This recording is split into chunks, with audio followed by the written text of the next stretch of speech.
These poems were written in the dust on the ceiling fan. They were written on the car I thought was my ride.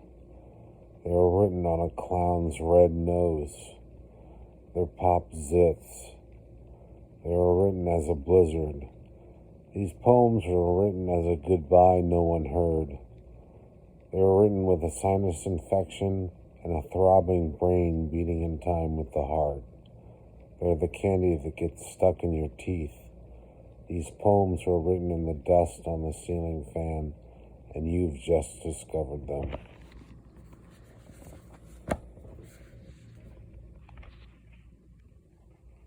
Written in the dust on the ceiling fan, Dan Floor the Third. Dead Man's Press, Inc.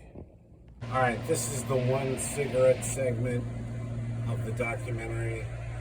I have one cigarette to talk about my book. Written in the dust on the ceiling fan right here. And I'm not bringing anything that I've been thinking about with the book to the table. I'm just gonna light this sucker and go off. And my wife, who's filming this, is gonna help me when I run out of things to say. So here we go. Alright, written in the dust on the ceiling. Alright. What comes to mind with this? I guess it's the first poem that came to mind was Wayneville poem, which is it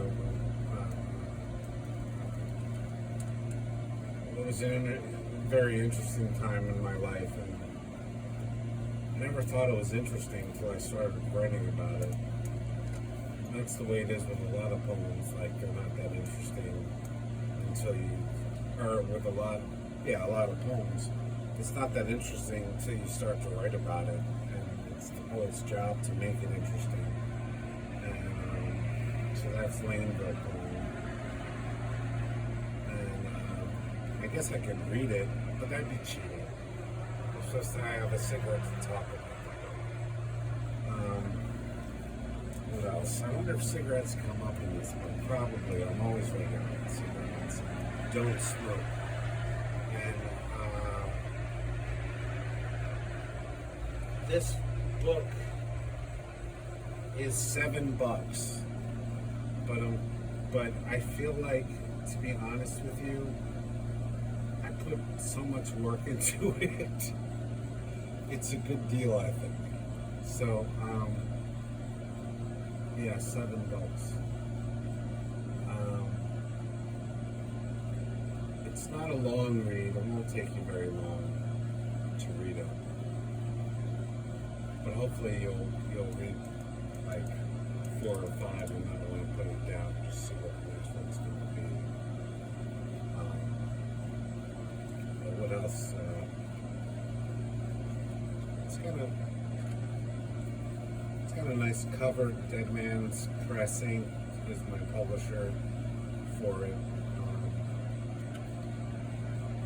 It's good paper. I think it's good paper. For those of you who don't know what a chapbook is, it's like it takes the amount of time that it would take you to read a chapter, and not takes that amount of time to read one of these. That's where the name comes from. That's about true for this. It's like reading a chapter.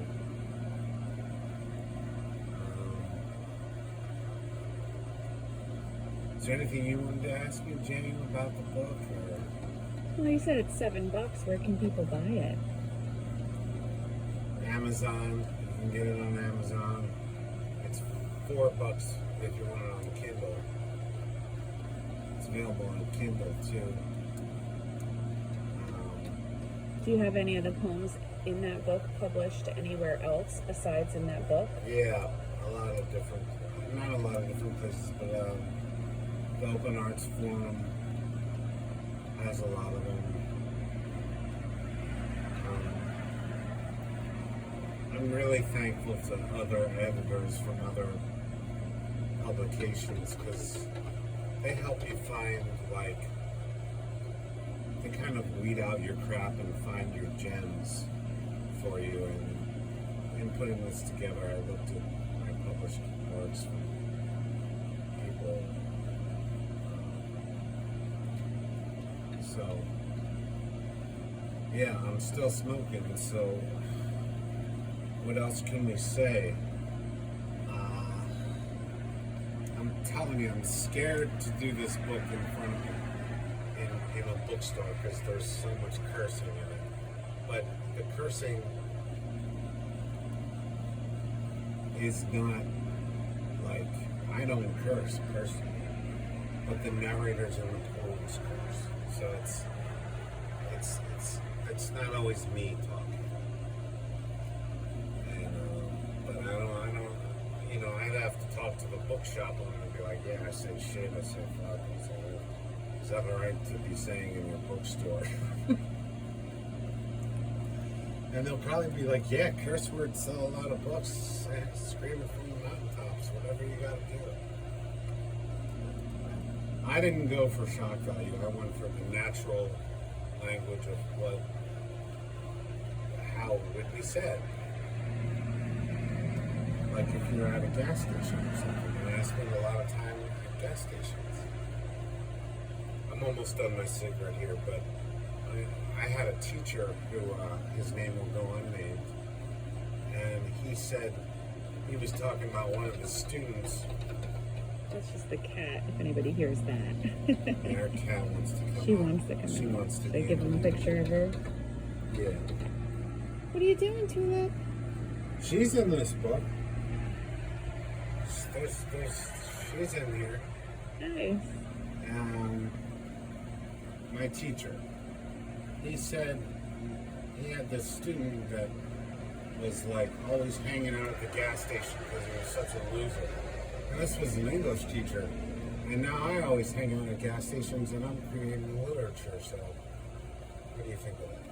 And last puff, that was a 1 cigarette's worth of Written in the Dust on the Ceiling Fan.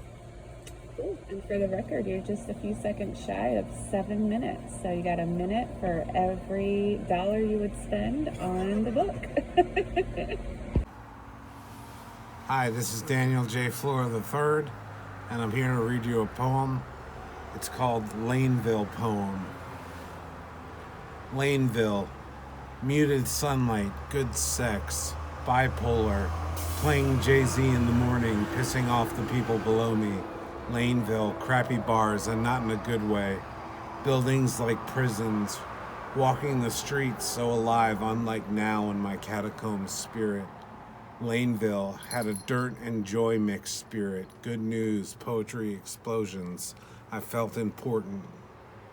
Talking on the phone with Darren, playing his songs outside in the glory dark and moon. Laneville, downstairs in the basement where Wanda smoked her pot secretly and talked regally by the washing machine about how she needed it medicinally, and I didn't know if I agreed. Laneville, where Wanda and I forgot that we slept together years before and we're okay now as friends. Ghetto lawn mowing and baseball with her kids. Laneville, you didn't last long, but you were my home, and you almost felt like it. Long car ride happiness. Do you have anything for me, Laneville? I am broke. I was taken in by friends in your ugly gray bosom, a gesture of God. Could he gesticulate for me again, please? Laneville, I don't know what you mean. What should I learn from you? All I have is this residue. It shimmers, though, like you do. The title, Written in the Dust on the Ceiling Fan. These poems are like grimy poems. And they're kind of secretive. Like, I don't even want my family to read some of these poems. But they had to be said. So It's like somebody went to a ceiling fan and just said, I gotta do some dust graffiti here and get it out.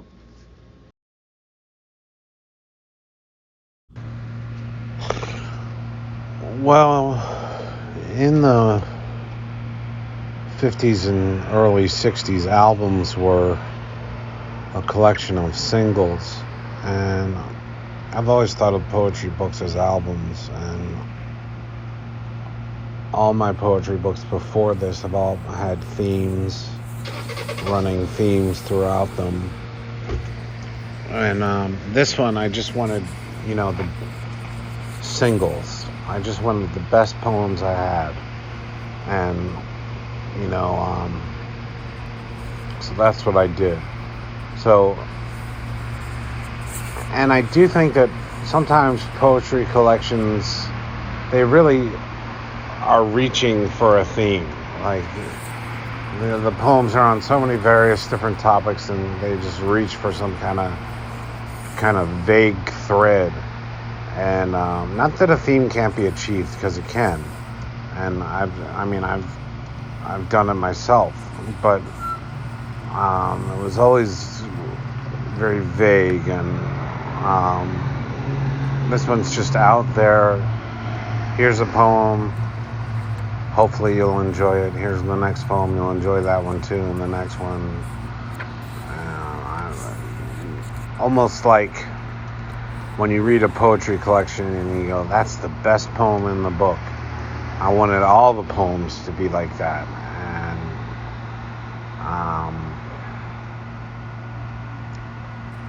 now, did I sustain that high quality all the way through? That's up to the reader. But that was my aim, to just do quality. Bullshit writers. A lot of writers say they write for themselves. If they are, then why am I reading their shit? To be frank, I look at any creative endeavor I do as a miracle, because I have a disability. And to be able to do that in spite of the disability is a real miracle. Sometimes the disability is so bad that I can't even do it, so. I'll get you into a multimillionaire's pool party. Roger said he could get me into a multimillionaire's pool party with Jimmy Buffett playing, alcohol, and paradise. But I don't want to go.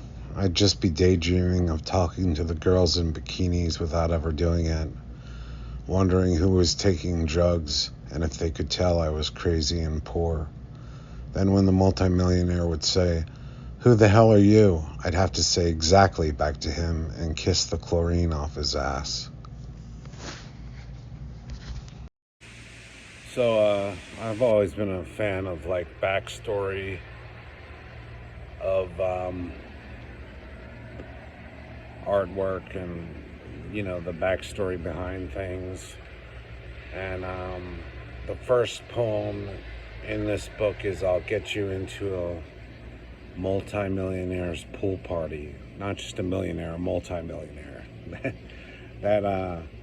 So I'm driving in the car with a friend, and he's about to work for this multimillionaire, and he's like, "I'll get you into one of his pool parties. I'll get you into one of his pool parties." And I was thinking to myself, wow, that's awesome. But at the same time, I was like, I don't know if I want to go. So the "I don't know if I want to go" part is where the poem comes from. Alright, so this has been the making of Written in the Dust on the Ceiling Fan. And it was a fun book to make, and this documentary was also fun, and I hope you had fun watching it.